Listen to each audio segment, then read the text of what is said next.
Bonjour tout le monde, j'espère que vous allez bien, que vous avez passé une belle semaine. Donc cette semaine, j'avais envie de partager avec vous 3 recettes à vraiment petit budget que j'adore cuisiner et que je fais assez régulièrement.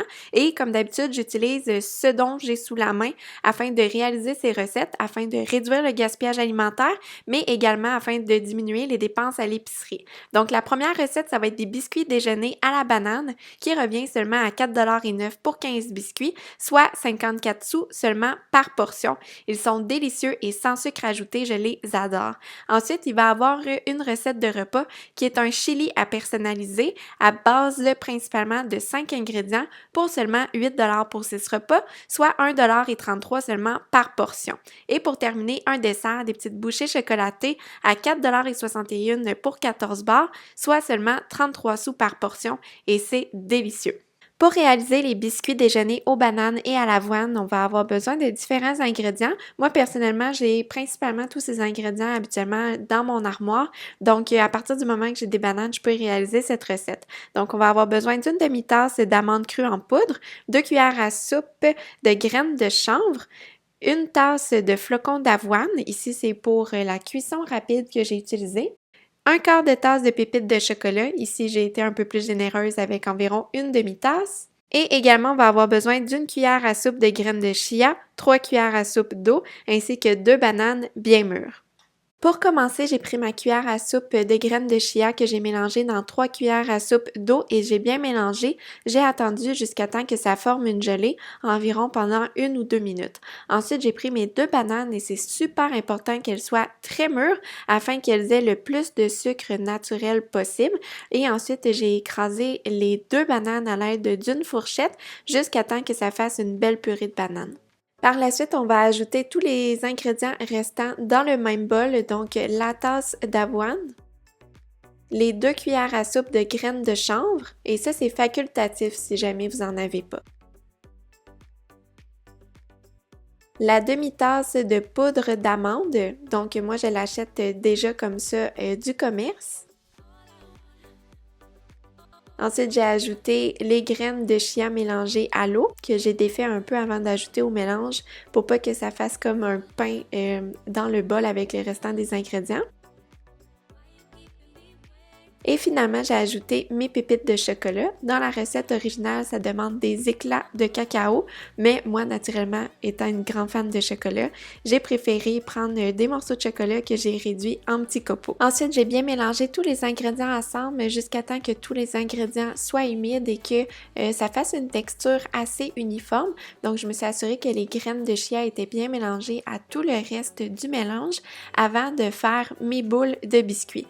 Donc, moi, j'utilise une cuillère à biscuits et honnêtement, ça change la vie. Ça fait vraiment des beaux biscuits tout ronds et ça permet de les faire tous égaux.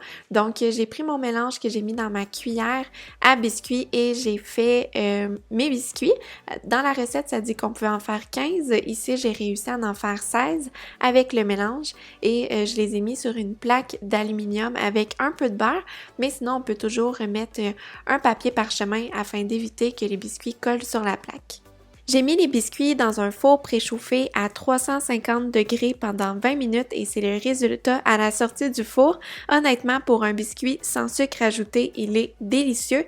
Et moi, par exemple, le matin, je prends 2 petits biscuits accompagnés d'un smoothie ou encore on pourrait les accompagner d'un fruit frais, d'un yogourt et ainsi de suite et ça permet de bien commencer la journée ou encore d'avoir une petite dose d'énergie comme collation en après-midi. Il est moelleux, ça goûte vraiment bon la banane et bref, c'est une recette à petit budget que j'adore faire pour le petit déjeuner. Maintenant, pour la recette de chili à 5 ingrédients seulement, c'est une recette de chili express et que je modifie selon ce que j'ai sous la main. Des fois, je vais ajouter des poivrons, des fois, je vais ajouter des carottes et ainsi de suite. Donc, les ingrédients, c'est des patates douces, un oignon jaune coupé en dés, une canne d'haricots noirs rincés et égouttés et le petit ingrédient secret, c'est de la salsa en pot qu'on peut acheter du commerce et justement, j'en avais un à passer dans le frigo et finalement, du bouillon de légumes ou du bouillon de poulet. Moi, personnellement, j'utilise celui qui est en poudre et on peut y ajouter un mélange d'épices. Ici, j'ai ajouté chili, cumin, cannelle et des piments broyés. Pour la recette, j'ai utilisé une patate douce et demie. Les miennes, elles étaient très grosses. Sinon, dans la recette, ça parlait de 3 patates douces de format moyen, soit l'équivalent de 4 tasses de patates douces tranchées et coupées en dés pour cette recette. Moi ici, je crois que j'en ai mis un peu trop, mais c'était bon tout de même. Donc, juste pour vous dire que vous n'avez pas besoin d'en mettre autant que moi. Et sinon, j'ai ajouté un oignon tranché en dés. Dans une casserole, j'ai mis un peu d'huile d'olive dans lesquelles j'ai fait revenir mes oignons pendant 1 ou 2 minutes jusqu'à temps qu'ils soient translucides. Et après, j'ai pris le soin de bien nettoyer les patates douces afin d'enlever les résidus de terre qu'il y avait. Et finalement, dans mon chaudron, une fois que les oignons étaient revenus, j'ai ajouté mon mélange d'épices que j'ai fait revenir avec les oignons et l'huile pendant une petite minute pour faire bien ressortir tous les arômes. J'ai ajouté les patates douces, puis ici, honnêtement, si vous avez, par exemple, un restant de champignons, des carottes, de la courge butternut, des poivrons, ce serait le moment idéal de les ajouter. C'est vraiment des aliments qui se marient super bien dans un chili et que ça vient ajouter plein de bonnes saveurs.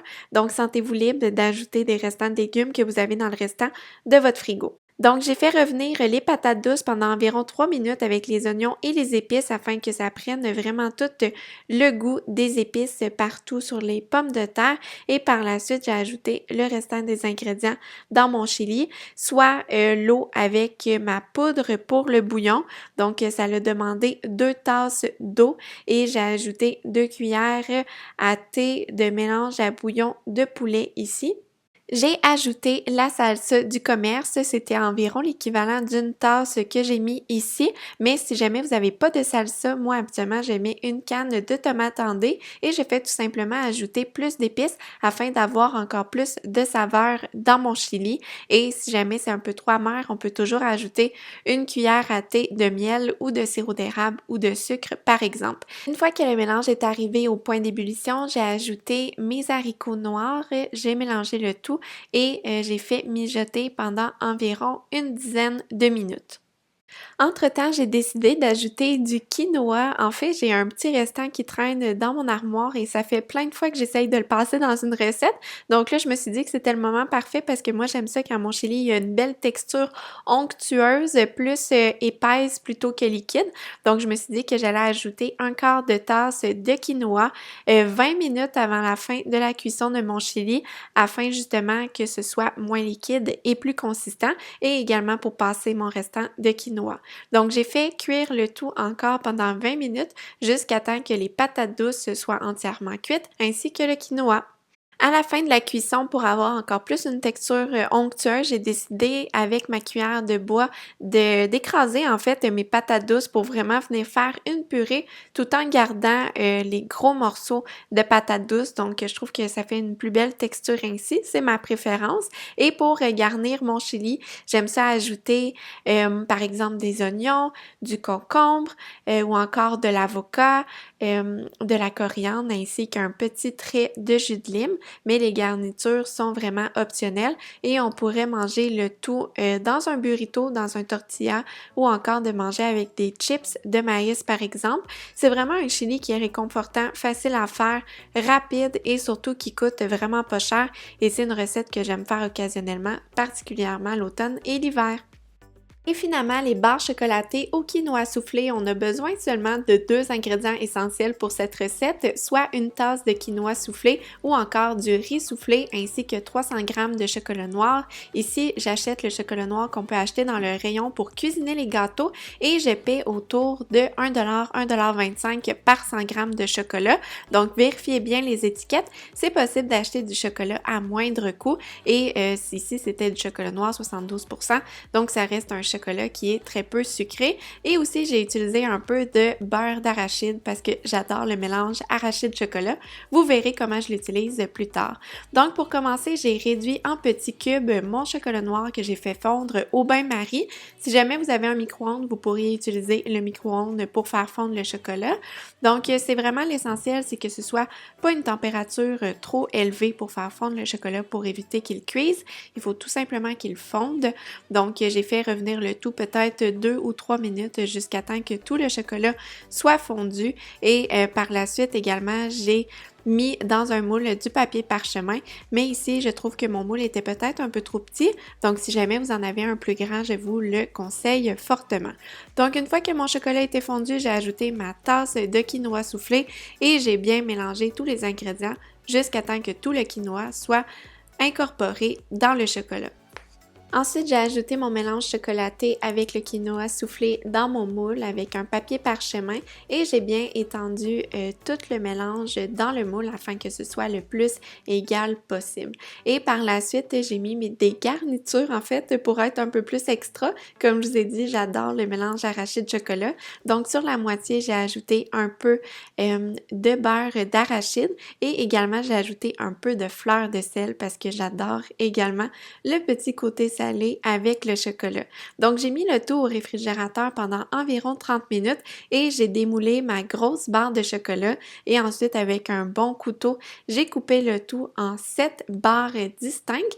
Et là, ça va vraiment dépendre de la grandeur de votre moule, tout dépendamment de si votre barre est plus mince ou plus grande et ainsi de suite.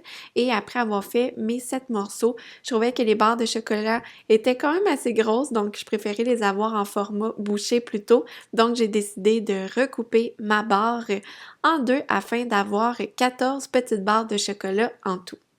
J'adore avoir des petites bouchées de chocolat comme ça pour le dessert et ça permet de faire passer l'envie de manger du sucré sans manger toutefois trop de sucre et surtout ça coûte vraiment pas cher à faire à la maison. Comme je vous ai dit, c'est une trentaine de sous par bouchée, donc ça reste très abordable et surtout ça reste beaucoup plus santé que des versions qu'on pourrait acheter par exemple au magasin ou à l'épicerie. Donc voilà, j'espère que vous avez aimé cette vidéo où je vous ai partagé 3 recettes que j'adore faire et surtout qui sont à petit budget. Si c'est le cas, n'oubliez pas de cliquer j'aime, comme ça je vais savoir que vous avez apprécié cette vidéo et également ça va me laisser savoir si vous aimeriez ça que je refasse ce type de vidéo dans le futur. Et sinon, si jamais vous aimeriez avoir les recettes complètes, je vais mettre mes liens d'inspiration dans la barre de description en dessous. Donc encore une fois, des fois en fouillant dans son frigo, dans son congélateur ou dans son armoire, on peut mettre la main sur une foule d'ingrédients qu'on peut utiliser afin de réduire notre facture d'épicerie et surtout afin d'éviter le gaspillage alimentaire. Si jamais vous aimeriez faire un atelier afin de faire plus avec moins, réduire votre facture d'épicerie et cuisiner avec des ingrédients que vous avez déjà à la maison, j'ai un atelier qui pourrait vous intéresser. Toutes les informations vont être également dans la barre de description en dessous. Jusqu'à présent, vous avez été nombreuses à vous inscrire et les commentaires à son sujet sont plus que positifs. Donc, si jamais vous aimeriez en savoir plus, n'hésitez pas à aller visiter le lien dans la description de cette vidéo. Donc, je vous remercie beaucoup tout le monde et on se retrouve la semaine prochaine dans une nouvelle vidéo. Bye tout le monde!